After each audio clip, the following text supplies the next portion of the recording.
I'm Tamika D. Mallory. And it's your boy Mysonne, the General. We are your host of TMI. Tamika and Mysonne's information, truth, motivation, and inspiration. New name, new energy, but same old us.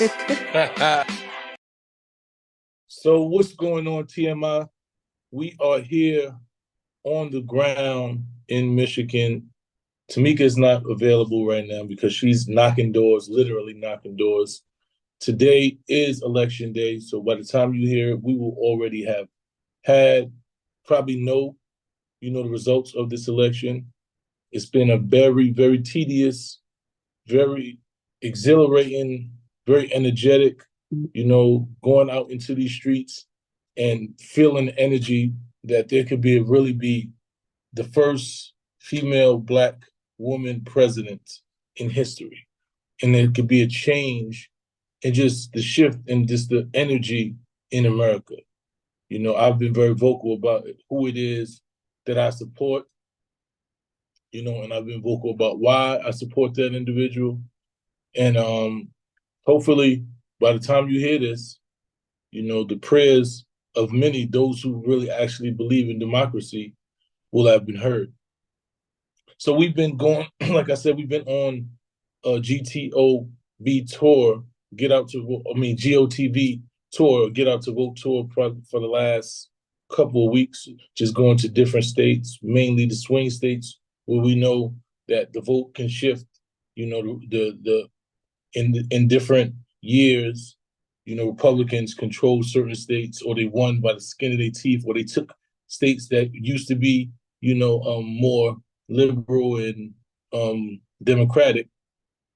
So those are the swing states that we've been hitting, mainly North Carolina, Philadelphia, and Michigan. Those are the main three states, and Atlanta as well. So we've been on this GOTV tour that we've done. We've met up with a lot of different artists. We met up with a lot of different influencers, and it just seems like everyone is ready for a change.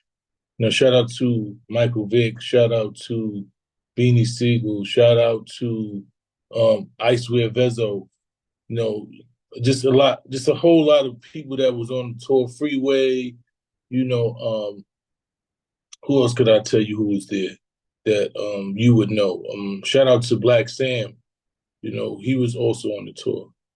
Shout out to Woody, my man Kane from Power.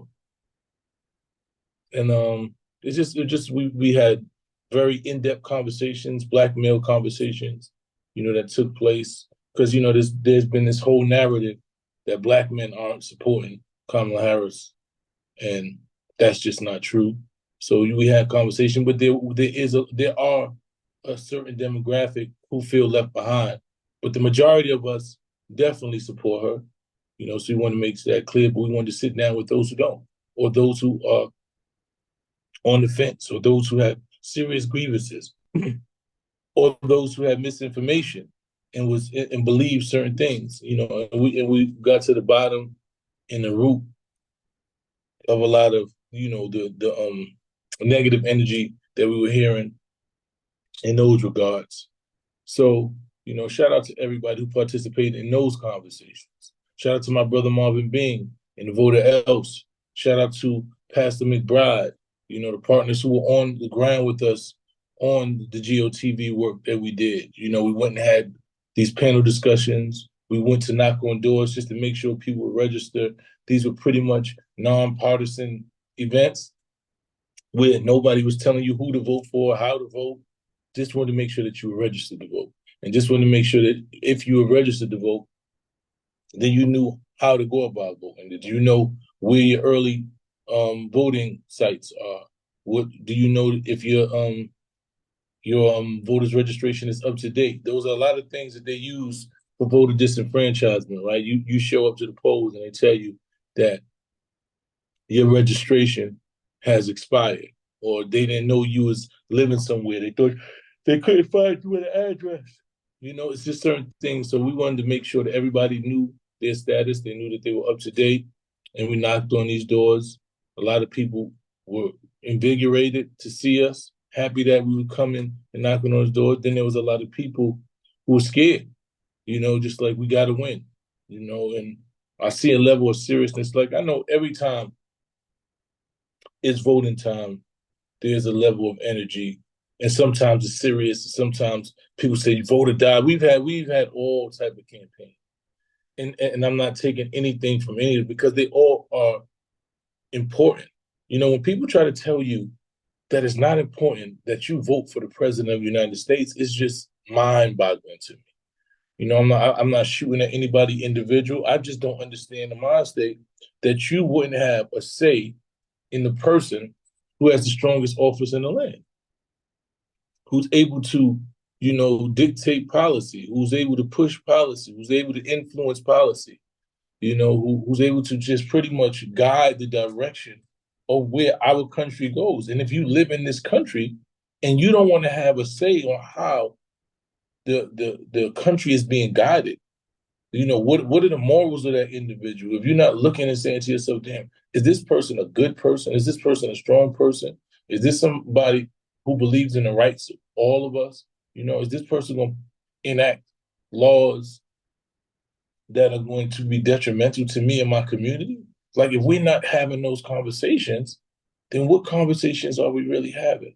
And if we're not involved in the process of actually voting, I don't see how we plan to make any real change, because the people who will get into these offices, and as you go in, the down ballot that you have, they're going to be Senate races, they're going to be congressional races. And these things are key for the president, right? Because if he doesn't have, or she doesn't have the support needed when she wants to dictate and pass a lot of these laws, if she doesn't have the support needed because we don't have the House or the Senate, then it's pretty much what they call lame ducking, rubber stamping somebody. They're going to do everything they can to undermine her. But I believe she's strong enough. I believe she's dealt with adversity her whole life. I believe nothing or none of this is new to her. I believe every time that I watch her, that she had to overcome and, be looked down upon and have to be, prove herself all the time. And I think this is just another example of the resilience of Black women. Yes, Black women. Black women are resilient. I tell people all the time, I've never seen a more resilient person than my grandmother and my mother, right? So when we talk about leadership and they say a woman shouldn't be able to lead, I heard somebody that I don't even want to name to give them that level of energy, talking about, she's traditional and a woman don't supposed to sit in these seats, and a woman not supposed to be in charge of this and that, and she know her place. And it was just kind of disheartening, because I believe a woman's place is wherever she wants it to be. I believe she should have autonomy. I should believe she should have the opportunity to lead. I believe that she has the ability to lead. I believe that a woman understand what it is that they can and can't do. If we talk about the physical aspect of certain things, I believe a woman should understand that men are there for security and safety and protection, and they should be in those positions to make sure that they protect you, right? But not against your own will. Trump talking about that we're going to protect the woman whether they like it or not. You can't tell. What does that even mean? How do you protect somebody that doesn't want you to protect? That's imposing your will upon someone. Like, who in the hell is going to authorize somebody to protect them even though they don't want to be protected? Who says that that's a good ideology? That's a good strategy. That's something when you having a conversation with a kid, your child, right? I say that all the time, that like the first 5 years of a child's life, they trying to kill themselves, and you got to stop them from trying to kill themselves. So that ideology makes sense when you're talking to a kid or about your child, or about somebody that a young person that you're taking care of. It makes sense that you're going to protect them despite themselves. But that's not for no grown adult woman, educated woman, a brilliant woman, a strong, resilient woman, a woman who's proven that they have the ability, the mentality, and the fortitude to lead. That's not a conversation you have for those type of individuals. So we actually, like she said, it's time to turn the page. I am energetic. I am very hopeful. I feel like an energy that's going to shift. I feel that the world rejects this notion of division. They don't want a president who is for some of the people, who feels like he has to take away the rights of people. You know, he has to um, defame people, disrespect people. He has to target people. I don't think that's what America is. I think, yes, we've been built on racism, and America is a racist country, but I believe that we are growing more united. I believe that the old white supremacists are dying out, and that's what Donald Trump represents to me. The old white supremacists with the white supremacist minds. They remember when it was slavery. Remember when Black people had to stay in their place, and it wasn't all these immigrants and Latinos here who don't speak the language that they want, so they don't think they belong here, and they're not patriotic. All the bullshit. Those white men are dying out. And this is white supremacy's last dance. So when we whip white supremacy's ass today, it's going to chart a new way forward. We're going to see the beloved community, at some point, the beloved community, because we're breaking down all the barriers. Right? Because after you break down all the barriers, there's nothing else to constrain you. There's nothing else but freedom after we break down all the barriers. So no, Kamala Harris is not going to save Black people. She ain't supposed to. But what she's going to do is save the soul and just the energy and the democracy of America. Right? That's what America has always stood for: democracy. That you have an opinion and you have a view, and your view is just as valuable as somebody else's. And just because it differs from someone else, just because your lifestyle, your mentality, the person you love, whatever differs from somebody else's, doesn't make you less valuable, right? And nobody should be able to hinder your personal preference. Nobody should be able to do that. People should be responsible for themselves. Whether they like what you do or not, it doesn't give them the ability, it doesn't give them the right to impede upon your happiness, to impede upon your satisfaction, to impede upon the way that you want to live your life that's within the laws, right? That's within the boundaries of laws of integrity and honor, right? As long as you're not violating someone else's rights, people shouldn't be able to tell you how you live, and I think that's what's at stake in this election, and anybody who doesn't see that, I'm confused. People say, "Oh, Donald Trump was in office before. He ain't do none of this stuff." Yeah, he did. He put Supreme Court justices that pretty much rolled back civil rights. He executed more people than anybody. Like when you look at the overall message that Donald Trump has said, is my way or the highway. And that's not how you rule for the people, by the people, right? You can't completely impose your will on a whole country, right? And the thing is, if somebody thinks that, right, the person that thinks like that is dangerous. So you can't give that person access to power. You just can't. It's really like when you talk about the Avengers, and you see what they was fighting against. There was one man who decided that there's too many people in the world, and he needed to get the 5 stones so that he can go cut the population and people can live comfortably and they can live happy.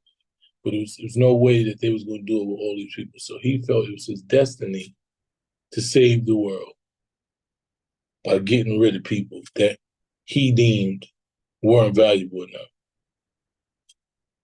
And that's pretty much the mind state that we have here. You have a dictator who decides, you know what, these immigrants, people not from here, they don't deserve to be here.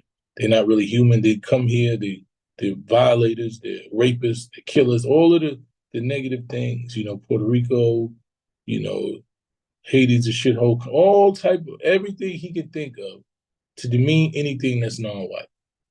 And that's just not presidential to me. It's not strong. It's not somebody who deserves the highest title of this land. So like I said, we were on the campaign trail, and while we were out there, we talked to many people. You know, what we're going to do right now, I'm going to bring you to an interview that pretty much Tamika did, you know, with our brother Killer Mike along this campaign trail. And he took us through Atlanta, and he showed us the thriving economy in Atlanta. And he took us to his restaurant, and he took us to a place where he supports these young youth. You're gonna hear about everything that happened. But Tamika has this interview, and I want y'all to tune into this interview real quick. Tell me what you think. Welcome to the West Side. How y'all doing? Yes, sir. Appreciate y'all. Welcome to the West Side. We got our brother Killer Mike with. Hey, listen, let them know about Atlanta, please. Atlanta, Georgia is an amazing place of opportunity for everyone, especially African Americans. Where we're standing right now is classically known as the West Side. The Bluff is over there. Rollo's from there. Ava Mabel Thomas, one of our greatest politicians, from there. But this strip is where everybody from me, T.I., Shawty Low, Young Dro, all of us up and down here. And lots of black business. Whether it was black business like Q-Ball, black business like the Cato family, or black business like the Russell family. This is where opportunity abounds. I'm from the Collier Heights Dallasville section. Right here, we're on the Bankhead of Northside Drive. But this is where you come. This is where you open businesses. This is where you recycle the black dollar. This is where black political power. We're in the district of Byron Amos right now. He's an amazing city council person. So when you come to Atlanta, don't just go to Buckhead and don't just go to the suburbs. Bring your ass to the West Side, get some food. And if we had time, I'd take everybody to the Blue Flame right now. Can I ask a question? I want to ask something. So many people come to me and they say, you know, Killer Mike, we don't really know where he stands politically. Yeah. And I hear you saying that I got to talk to everybody. Yeah. And then after being No, out I'm going here, to talk to are everybody. you going to talk Absolutely. to everybody? And after being out here with you and seeing all the stuff you own, Yes. I get that you can't afford, and you empower kids. Yep. So you a board member I am. and a big financial donor to, or at least you bring a lot of resources to poor kids. And therefore, every election and every elected official matters. You Yeah. gotta put pressure on everybody. Yeah, in what order you got to for do me? what you're doing. Yeah, what you got for After seeing all the things that you're doing, you and T.I., Yeah. our brother's not with us, but y'all are buying up stuff everywhere. Yeah. Why don't you talk about your political position Yeah. and why it's important for you to be working with everybody, or at least putting pressure on everybody to help your community? My political position is I grew up in an all-black world. This, all the way to Food and Industrial, was all black when I was a child. So all my heroes and villains looked like me. The Democrats looked like me, they was black. The Republicans looked like me, they was black. They'd have arguments, but at the end of the day, if it was a Feed the Homeless campaign, they was right there next to each other, feeding the homeless, right next to Hosea Williams' daughter. If it was a Get Schools Better campaign, they was right there together. So first and foremost, I'm a black man. I'm fighting on behalf of this black community. I want to see the black dollar circulate, and I want to see black business ownership and black opportunity abound. So when you say you don't know my political side, what you really said is, oh man, he's not on my side, or I think he's not on my side. I don't know what your side is, because I don't live in your city. But I know in Atlanta, if Georgia's been #1 in business the last 10 years, then part of that has to do with 2 Republican governors, Nathan Deal and Kemp. It ain't that I want to kiss ass and love everybody and everybody's going to be okay. You have some goddamn resources that I need on my side of town. Listen to me, man. When our state didn't close during COVID, I wasn't the one celebrating. The women and men who work along this corridor were celebrating because they couldn't pay their rent. Yeah, it was open. I'm not talking about Buckhead. Yeah, so I'm just saying, complex as politics can be, it really is as simple to me as who benefits this side of town. This used to be a heroin trap. So now what? So now what? Here we are. Get your ass out and vote. That's it. And demand something the day after you vote. Because you didn't think that